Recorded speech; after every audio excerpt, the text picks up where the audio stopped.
E você que acompanha esse canal aqui diariamente, seja bem-vindo a mais um vídeo. Se você está aqui pela primeira vez, sinta-se à vontade.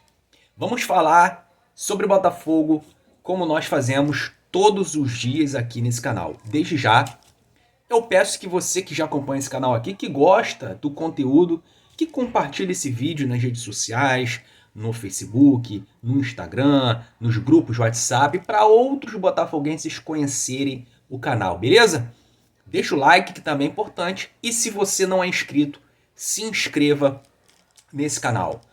Bom, pessoal, a gente vai falar sobre o ataque do Botafogo para essa partida contra o Flamengo.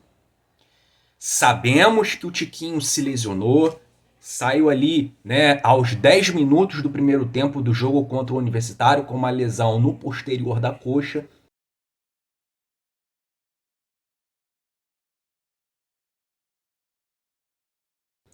No momento que eu gravo esse vídeo, ainda não saiu a informação do que realmente aconteceu, do grau da lesão e quanto tempo o Tiquinho ficará fora. Mas aqui vai um achismo meu. Eu acredito que o Tiquinho ele fique fora por pelo menos 3 a 4 semanas. Sabendo do que aconteceu, né, posterior de coxa, pode ter sido um estiramento. Claro, cara, eu não sei o que aconteceu. Ele será avaliado, a informação não vai demorar para surgir de qual foi o laudo médico. Mas é um achismo meu. Se foi realmente ali um estiramento, o grau, o tempo de recuperação é mais ou menos 3, 4 semanas, podendo ser um pouco mais. Mas é fato que os próximos jogos que o Botafogo tem pela frente, o Botafogo ele tem aí uma sequência de jogos, o calendário está muito apertado, 2 jogos aproximadamente por semana. Então tem um jogo contra o Flamengo, domingo agora, 11 horas da manhã. Tem o jogo de ida pela Copa do Brasil contra o Vitória, quinta-feira. E tem jogo de Campeonato Brasileiro novamente no próximo final de semana. E por aí vai. Ou seja, o Tiquinho irá desfalcar o Botafogo em alguns jogos que o Botafogo tem pela frente. E deixa eu pegar aqui um gancho em relação a ele não ter substituto. Porque o Tiquinho hoje não tem substituto. Então, o que provavelmente será feito? O que foi feito ontem. O que foi feito nessa vitória contra o Universitário. Colocar o Eduardo. O Eduardo já atuou como centroavante em alguns momentos, não foi só nesse jogo contra o Universitário. Ano passado ele já atuou em alguns momentos assim e não jogou mal, não. Ele já fez gols jogando como centroavante. E nessa vitória sobre o Universitário ele foi importantíssimo, fez 2 gols. Cara, o Eduardo é um bom jogador, sempre elogiei ele aqui. Estava em uma fase, obviamente, se está em uma fase, se não está jogando bem, se some em diversos jogos, tem que ser criticado. E eu critiquei que o Eduardo por muito tempo, quem acompanha o canal viu eu falar isso. Mas é inegável que ele é um bom jogador. Isso foi nítido em determinado momento ali do ano passado, principalmente no primeiro turno. Enfim, é muito provável que o Eduardo atuará como esse homem, né, de referência da área, com o Júnior Santos fazendo ali o segundo atacante e 2 pontas barra meias, porque o Botafogo hoje não atua mais com pontas esticados como era no passado, né, usando muita velocidade no contra-ataque, porque o Botafogo hoje não fica mais refém de jogar somente na transição rápida, somente no contra-ataque usando velocidade. Então, falando do planejamento, foi um erro gigantesco, um erro muito grande da diretoria em não ter contratado um atacante para agora. Isso é algo que eu falava aqui no canal desde o final do ano passado. O Botafogo precisa contratar um atacante. O Botafogo precisa contratar um atacante para ser o reserva imediato do Tiquinho, porque Matheus Nascimento não é esse jogador. Matheus Nascimento é um jogador que não tem alma. Todo mundo sabe disso.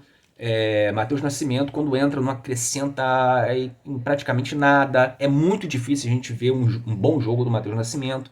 O Janderson é fraco, o Janderson briga com a bola, embora teve ali os seus momentos em alguns jogos, mas está muito longe daquilo que o Botafogo precisa em um atacante para manter pelo menos o nível próximo ao que é o Tiquinho quando o Tiquinho sai. Então eu sempre falei, tem que contratar, porque Matheus Nascimento e Janderson não dá.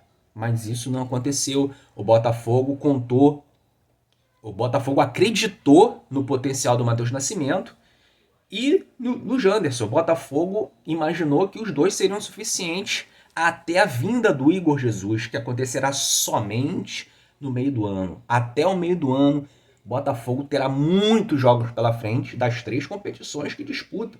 As 3 importantíssimas competições: Brasileiro, Copa do Brasil e Libertadores. E eu falava que isso era um erro. Então o que aconteceu? Primeiro, a venda do Janderson, né? Botafogo vendeu, fez dinheiro, fez caixa. Botafogo não gastou nada no Janderson e lucrou 7 milhões de reais. O Matheus Nascimento ainda estava no elenco. E agora o Matheus Nascimento se lesionou no jogo contra o Atlético Goianiense. Só tínhamos o Tiquinho com a lesão do Matheus Nascimento. Passamos a ter somente o Tiquinho. E agora a gente também não terá o Tiquinho. Sabe-se lá por quanto tempo. Por bastante tempo. E agora não tem como contratar mais ninguém. E o que vai acontecer? O Botafogo vai utilizando o Eduardo. Caso o Eduardo precise ser substituído por sentir alguma dor, né, alguma coisa, e precisar ser substituído, o que vai fazer? Vai promover alguém da base. É provável que a gente veja alguém do sub-20 do Botafogo treinando entre os titulares para ser uma opção. Algum jogador aí da base. Mas a primeira opção, em caso de substituição do Eduardo, será colocar o Júnior Santos como esse homem. E aí, quem será o segundo atacante? Algum outro ponta. Seja o Luiz Henrique, seja o Jefinho. E aí você começa a ver as opções para o ataque diminuindo. Porque se o Júnior Santos precisar entrar no lugar do Eduardo como esse homem de referência da área, se bem que nesse esquema do Arthur Jorge não existe mais referência da área. O Tiquinho já não era mais aquele centroavante referência como era no passado. Então o Tiquinho sai muito da área. Em diversos momentos ele sai da área, ele ajuda a criar, ele faz o pivô, ele abre espaço. Ele não era essa referência de ficar só na área com 2 atacantes. O Júnior Santos auxilia muito o Tiquinho nisso.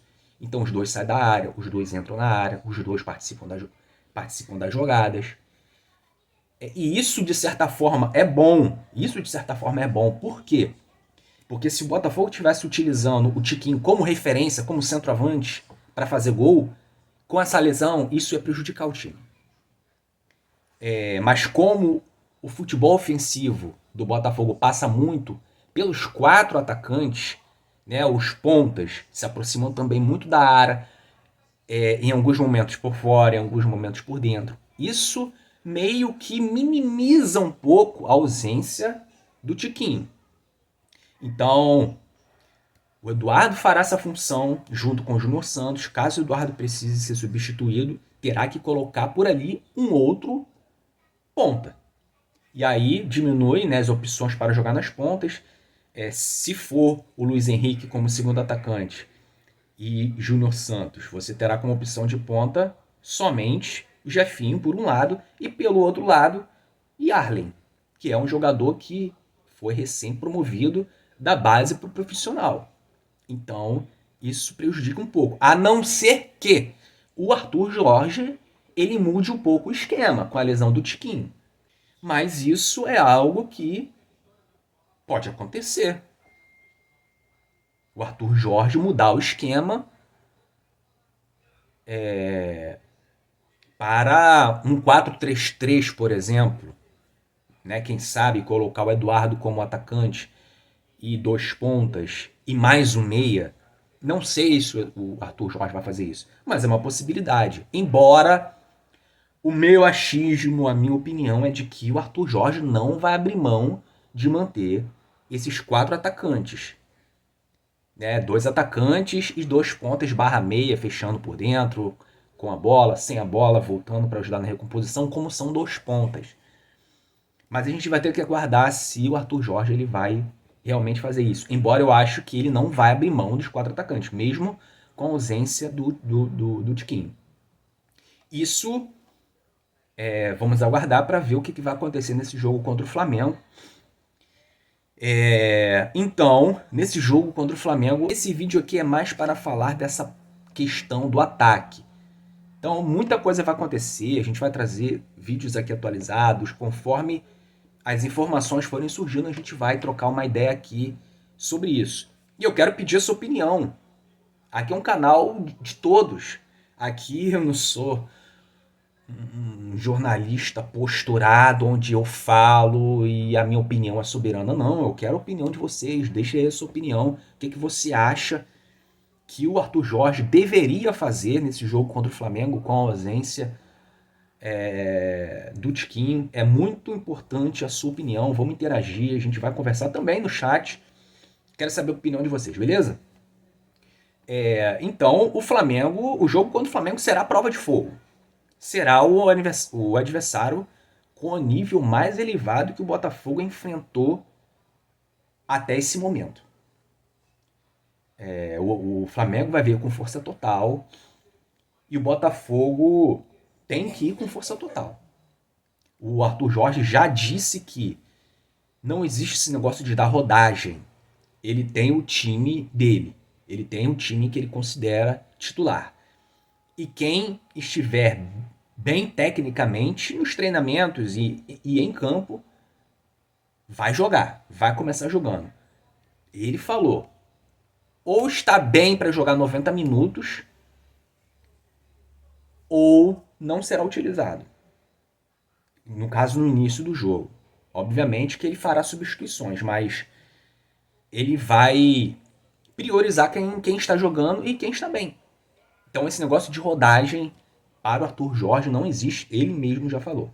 Então a gente espera que nesse jogo contra o Flamengo a gente continue vendo evolução no time. A gente precisa ver o Botafogo sendo um time competitivo, cara. Não só eficiente no ataque, fazendo gols, um time criativo, mas também sem a bola, porque terão jogos que o Botafogo será exigido, em que o adversário ofensivamente, né, dependendo do adversário, a defesa vai ser exigida, os laterais serão exigidos, os meias ajudando na marcação serão essenciais para combater no meio, para anular as jogadas logo quando elas começam a ser criadas. Então, o Botafogo precisa se tornar um time completo, um time equilibrado entre defesa e ataque, não só bom ofensivamente, mas também defensivamente. Então, o Flamengo é um time que tem um nível muito elevado, todos sabem disso, principalmente ofensivo. Então o Botafogo ele precisa estar muito bem postado, muito bem compacto, sabendo o que tem que fazer em campo e ser muito competitivo nesse jogo. Mas é possível vencer. É possível vencer. Vencendo, o Botafogo ultrapassa o Flamengo na tabela e pode, quem sabe, assumir a liderança da tabela. Mas, de verdade, pessoal, eu vou ser bem sincero aqui. Eu prefiro até que o Botafogo não seja líder por enquanto. O que eu quero é o Botafogo sendo um time difícil, muito difícil de ser batido. E um time extremamente eficiente no ataque. Um time extremamente competitivo. Meu amigo, um time onde para o adversário vencer o Botafogo, o adversário terá que beirar a perfeição. Isso é que eu quero. O Botafogo seja aquele time que vai realmente disputar título. E isso seja nítido nas partidas. Mas eu quero que o Botafogo seja esse time e que fique sempre entre os primeiros, entre os 4 primeiros. Figure lá em cima. Se tiver algum outro time no Campeonato Brasileiro que dispare na liderança, que seja como o Botafogo foi no primeiro turno do ano passado, não sei se isso vai acontecer, mas caso isso aconteça, que o Botafogo ele esteja grudado sempre no líder. Sempre, sempre, sempre, sempre. Sempre ali entre os 4 primeiros, sempre com condições de brigar pelo título. E aí, na reta final do segundo turno, o Botafogo verdadeiramente dispute título. E chega na última rodada com totais condições de ser campeão. É isso que eu quero. Beleza, pessoal? Então é isso que eu queria falar com vocês. Eu vou ficando por aqui. Você que chegou até aqui e ainda não se inscreveu, se inscreva no canal, deixa o like. A gente se vê no próximo vídeo. Fui!